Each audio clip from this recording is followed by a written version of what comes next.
بسم اللہ الرحمن الرحیم۔ لبیت ذکر خدا اور جو اعمال بیان کیے گئے ہیں ان اعمال پر عمل کرے۔ درمیان میں 12 رکعت نماز ہے اور اس نماز کی خاصیت یہ ہے تاکہ جو لوگ اس پہ عمل کرنا چاہیں اس کو محفوظ کر لیں زندگی میں، لیکن اگر اب بھی رات میں بھی کرنا چاہیں تو رجا کی نیت سے آپ کر سکتے ہیں، یعنی آپ 12 رکعت نماز اب بھی پڑھ سکتے ہیں، لیکن جو افضل ترین وقت، لیکن اس امید سے کہ اللہ کیا پتہ قبول کر لے۔ تو یہ لیلۃ الرغائب اس نماز کی ایک خاصیت ہے کہ جہاں قبر میں ہمارا بیٹا کام نہیں آتا، ہمارے رشتہ دار کام نہیں آتے، ہمارا خاندان کام نہیں آتا، ہماری دولت کام نہیں آتی، ہمارا اقتدار کام نہیں آتا، ہماری سلطنت کام نہیں آتی، ہمارا عہدہ کام نہیں آتا، اس جگہ بھی اگر کوئی نماز کام آتی ہے تو وہ اسی رات میں پڑھی جانے والی نماز ہے جو قبر کے اندر کام آتی ہے۔ اسی لیے روایت میں موجود ہے کہ جب آپ قبر میں پہنچیں گے اور ایک مومن قبر کے اندر ہوگا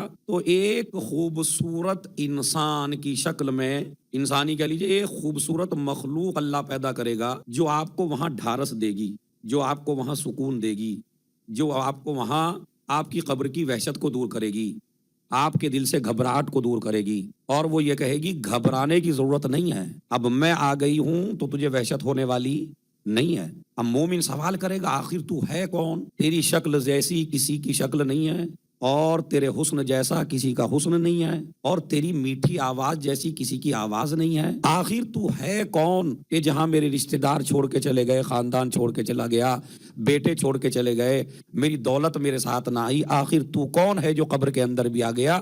تو کہتے ہیں کہ وہ شکل، وہ مخلوق آواز دے گی، میں وہ نماز ہوں جو تو نے لیلۃ الرغائب میں پڑھی تھی، میں وہ نماز ہوں جو تو نے لیلۃ الرغائب میں پڑھی تھی، اور میں وہ نماز ہوں جو تو نے فلاں شہر میں، کہتے ہیں وہ جگہ بھی بتائے گی، تو نے یہ نماز فلاں جگہ پہ پڑھی تھی، فلاں مہینے میں پڑھی تھی، فلاں مقام پہ پڑھی تھی، اور میں وہ نماز ہوں جو مجسمے کی شکل میں تیرے پاس آئی ہوں، تیری وحشت کو بھی دور کروں گی، تیری گھبراہٹ کو بھی دور کروں گی، تیری قبر سے اندھیرے کو بھی دور کروں گی، اور محشر تک تیرے ساتھ رہوں گی تیری مددگار بن کر۔ اب آپ اندازہ لگائیے، اور وہ جملہ یہ ہے، اگر انسان خلوص دل سے اللہ کو راضی کرنے کے لیے 12 رکعت نماز پڑھ لے تو یہ نماز محشر تک کام آئے، تو اگر خلوص دل سے علی سے محبت کر لی جائے تو یہ محبت کہاں کہاں کام آئے گی۔ ایک صلوات بھیجے محمد اور آل محمد۔ تو یہ ہے لیلۃ الرغائب۔ اس کی پہلی شرط تھی روزہ، اسی لیے ایک بہترین عمل جس کے لیے روایت وارد ہوئی ہے، 3 دنوں کو بغیر روزے کے نہ چھوڑیں۔ اب وہ 3 دن کون سے؟ جمعرات، جمعہ، سنیچر، یہ 3 دن ایسے ہیں جن کو آپ بغیر روزے کے نہ چھوڑیے۔ جو بھی اس جمعرات، سنیچر 3 دن کے لیے اللہ ان 3 روزوں کی بدولت آپ کو 900 سال کی عبادت کا ثواب تمہارے نام عمل میں لکھتا ہے۔ 900 سال کی عبادت کا ثواب تمہارے نام اعمال میں لکھتا ہے اگر کوئی انسان جمعرات، جمعہ اور سنیچر کا روزہ رکھے۔ تو ایک تو یہ غائب قابل احترام، اور اس کے علاوہ کہتے ہیں یہ لیلۃ الرغائب کے اعمال سب سے زیادہ ہیں گناہوں سے انسان کو پاک کرنے کے لیے، یعنی بندہ بالکل ایسے ہو جاتا ہے جیسے ماں کے پیٹ سے ابھی پیدا ہوا، سارے گناہ انسان کے معاف ہو جاتے ہیں۔ اس لیے کہ ایک تو ثواب مل رہا ہے آپ کو ولی خدا کی رات کا، اس لیے کہ جمعے کا دن مخصوص ہے ہمارے اور آپ کے امام زمانہ اجل اللہ فرجہ، اس امام سے مخصوص ہے، تو لہٰذا اس میں زیادہ سے زیادہ صلوات آپ پڑھیے، زیادہ سے گھر جائیے، گھر جانے کے بعد تسبیح صلوات پڑھیے، جتنا ہو سکے سب سے بہترین عمل ہے صلوات، خصوصاً شب جمعہ میں، اور زیادہ تاکید کی گئی مثلا دعائے کمیل، تو دعائے کمیل تو انسان پورے سال پڑھتا ہے لیکن اور زیادہ تاکید ہو جاتی ہے، اس لیے کہ دعائے کمیل میں مولا کائنات نے اس دعائے خضر میں آپ کو سمجھایا کہ آپ کا کانٹیکٹ اللہ سے مضبوط کیسے ہوتا ہے۔ جتنا تکبر کرتے چلے جاؤ گے خدا سے رابطہ ٹوٹتا چلا جائے گا، جتنا انکساری پیدا کرتے چلے جاؤ گے اللہ سے رابطہ مضبوط ہوتا چلا جائے گا۔ تو لہذا دعائے کمیل اللہ سے رابطے کو مضبوط کرنے کے لیے ہے، اور اس دعائے کمیل میں ایک چیز کی طرف اشارہ ہے، بس وہ سن لیجئے کیا ہے۔ وہ اشارہ ہے کہ آپ جب دنیا میں آئے، ہمارے یہاں ایک محاورہ مشہور ہے، بندہ اکیلا آیا تھا اکیلا جائے گا، کہتے نہیں کہتے؟ کیا محاورہ مشہور ہے کہ بندہ اکیلا آیا تھا اکیلا جائے گا؟ محاورہ صحیح نہیں ہے، یہ بات صحیح نہیں ہے کہ اکیلا آیا تو اکیلا جائے گا، نہیں، نہ اکیلا آیا ہے نہ اکیلا جائے گا۔ آپ کہیں گے کیسے؟ اس لیے کہ اللہ جب آپ کو پیدا کرتا ہے تو آپ کے ساتھ آپ کے دوش کے اوپر دو فرشتوں کو بھی پیدا کرتا ہے، اور یہ دو فرشتے آپ کے دوش پہ بیٹھے رہتے ہیں اور یہ آپ کے نامہ اعمال کو لکھتے رہتے ہیں۔ ایک ایک عمل جو بھی آپ نے کیا کوئی ان سے مس ہونے والا نہیں ہے، کوئی عمل ان سے باقی رہنے والا نہیں ہے۔ کبھی آپ یہ سمجھیں کہ نہیں کچھ ایسے بھی ہیں جو ان کے بغیر ہم کر لیں گے، نہیں، اسی لیے اللہ نے ان کے باڈی نہیں رکھی، فرشتے کے باڈی نہیں ہے، اس لیے کہ اگر باڈی ہوتی تو ہر آدمی کے کندھے پہ دو بیٹھے ہیں۔ اب ایک آدمی سے اپنا بوجھ نہیں چل رہا بھائی، اب یہ دو دو بوجھ اور لے کے چلے گا آدمی، لیکن نہیں، اس آدمی کے کندھے پہ دو دو آدمی ہیں، دو دو فرشتے ہیں، اور یہ فرشتے اس لیے ہیں تاکہ آپ کے نامہ اعمال کو ضبط کر سکیں، تحریر میں لا سکیں۔ اسی لیے دعائے کمیل میں اب چونکہ مجھے آپ انصاف سے بتائیے، اگر ایک آدمی آپ کے ساتھ لگا دیا جائے کہ یہ آدمی ہر حرکت لکھے گا تمہاری اور ہر کام لکھے گا، اور وہ آپ کو آپ کے ساتھ چلتا ہوا نظر آئے ہر جگہ، تو مجھے بتائیے اس سے آپ کو بہت زیادہ محبت ہوگی یا نفرت ہوگی؟ سوچ کے بولیے گا۔ ادھر جا رہے ہیں تو لکھ لیا، ادھر جا رہے ہیں تو لکھ دیا، فلاں جا رہے ہیں تو لکھ دیا، فلاں جا، اچھا آپ سمجھاتے ہیں سمجھائے میں نہیں آتا، آپ رشوت دیتے ہیں رشوت نہیں لیتا، تو نہ رشوت میں بہکے، نہ تمہارے مال میں بہکے، نہ تمہاری دولت میں بہکے، نہ تمہارے پیسے میں بہکے، جو بھی آپ کر رہے ہیں وہ لکھتا رہے۔ بتائیے ایمانداری سے سوچ کے بتائیے، اس سے آپ کو دشمنی ہوگی یا محبت ہوگی؟ بڑا اچھا آدمی ہے میرا سارا لکھ رہا ہے، دشمنی ہوگی بھائی، آپ نہ کہیے میں تو کہتا ہوں، دیکھیے دشمنی ہو جاتی ہے آدمی کو۔ ہاں آپ کو خوشی اس وقت ہوگی جب آپ نے سارے کام نیک کیے ہوں، مطلب زندگی میں آپ کی کوئی غلط کام ہے ہی نہیں، تو جب غلط کام ہے نہیں تو ڈریں گے کیوں؟ بلکہ اور کہیں گے بھائی لکھ، بھائی ہاں لکھو، بھائی ہم یہ میں نے کیا یہ لکھو، اور میں نے یہ کیا یہ لکھو، اس لیے کہ لکھوانے کی فکر آپ کو ہے۔ اگر آپ کو لکھوانے کی فکر نہ ہوتی تو پوسٹر میں تمہارا نام نہ ہوتا۔ ذرا سی مجلس کرائی کس کی طرف سے؟ کہا میری طرف سے۔ مسجد بنائی کہا کس کی طرف سے؟ کہا میری طرف سے۔ امام باڑہ بنایا کس کی طرف؟ لکھ دو نیچے فلاں صاحب۔ تو اس کا مطلب لکھوانے کا شوق ہے۔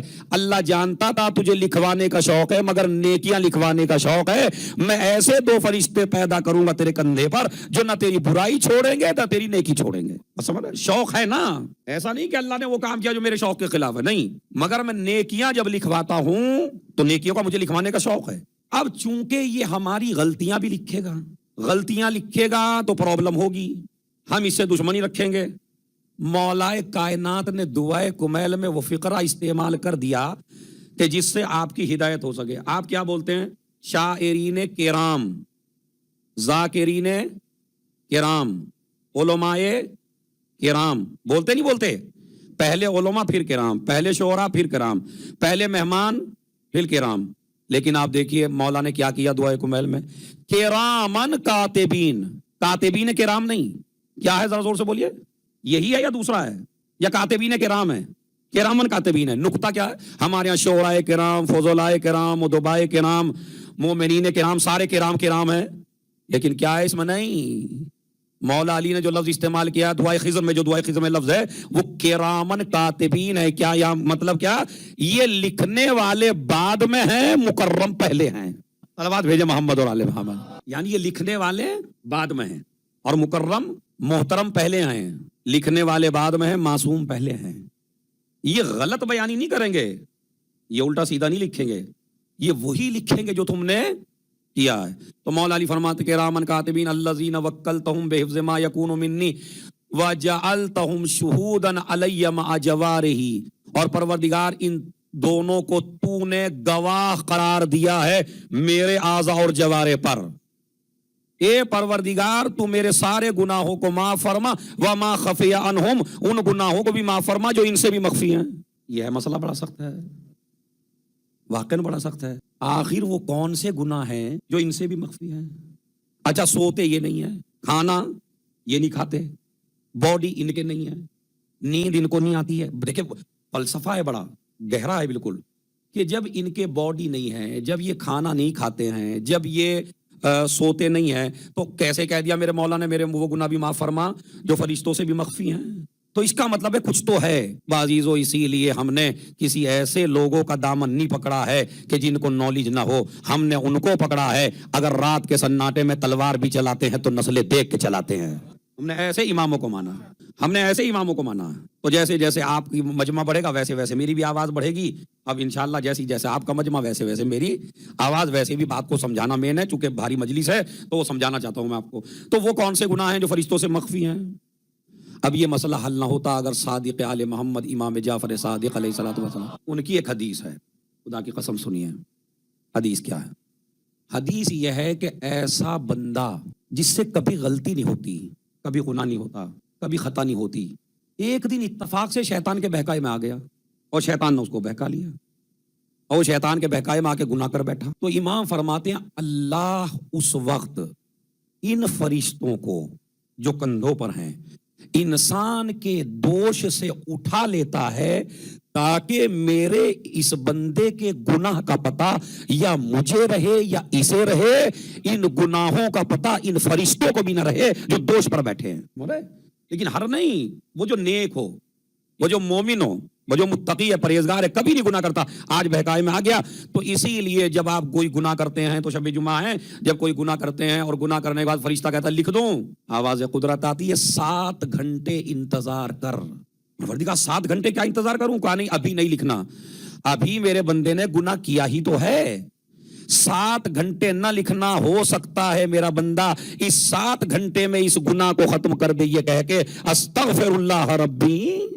یہ استغفار اسی لیے 100 مرتبہ استغفار روز پڑھیے ماہ رجب میں. استغفر اللہ واسألہ التوبہ، استغفر اللہ واسألہ التوبہ، استغفر اللہ واسألہ التوبہ. ضرور پڑھیے استغفار. تو میرے بندے کا گناہ ابھی نہ لکھنا، کیا پتا میرا بندہ استغفار کر لے. تو کل ملا کے مسئلہ کیا ہوا کہ یہ فرشتے ان سے آپ کو دشمنی نہیں ہونی چاہیے. یہ اب میں یہ آج بتاؤں گا، ایک اچھی صلوات پڑھیں گے، یہ فرشتے کہاں کہاں کام آئیں گے آپ کے. تو ایک تو یہ فرشتے لکھتے ہیں، اور یہ فرشتے جب انسان مرنے لگتا ہے، دیکھیں کتنے کام کے ہیں یہ. جب انسان مرنے لگتا ہے تو ان کو احساس ہو جاتا ہے کہ یہ بندہ اب جانے والا. تو جب بندہ مرنے لگتا ہے تو یہ فرشتے اللہ سے کہتے ہیں پروردگار ہم اس سے مانوس ہو گئے تھے، مومن سے، ہم نے اس کی ساری نیکیاں لکھی ہیں، اب یہ تو جا رہا ہے، تو اسے اپنے پاس بلا رہا ہے، اب یہ بتا ہمارے لیے کیا حکم ہے، ہم کیا کریں. بھائی جب آپ جائیں گے تو اکیلے جائیں گے، یہ فرشتے تو اٹھا لیے جائیں گے چونکہ ان کا کام ختم ہو گیا. جیسے ہی آپ کی روح نکلی ان فرشتوں کا کام ختم ہو گیا. جب فرشتوں کا کام ختم ہوا تو یہ دونوں فرشتے اللہ سے پوچھتے ہیں پروردگار یہ تو بتا ہمارا کام تو ختم ہو گیا لیکن یہ بتا اب ہم کریں کیا، تو نے تو اسے اپنے پاس بلا لیا. سنیے گا مجلس، خدا کی قسم آواز قدرت آتی ہے کہ جاؤ اس مومن کی قبر پہ بیٹھ جاؤ. ارے توجہ چاہتا ہوں میں. جاؤ اس مومن کی قبر پہ بیٹھ جاؤ. کیا کریں؟ کہ اس کے لیے استغفار کرو قیامت تک. اب دیکھا کتنے قیمتی ہیں یہ دونوں.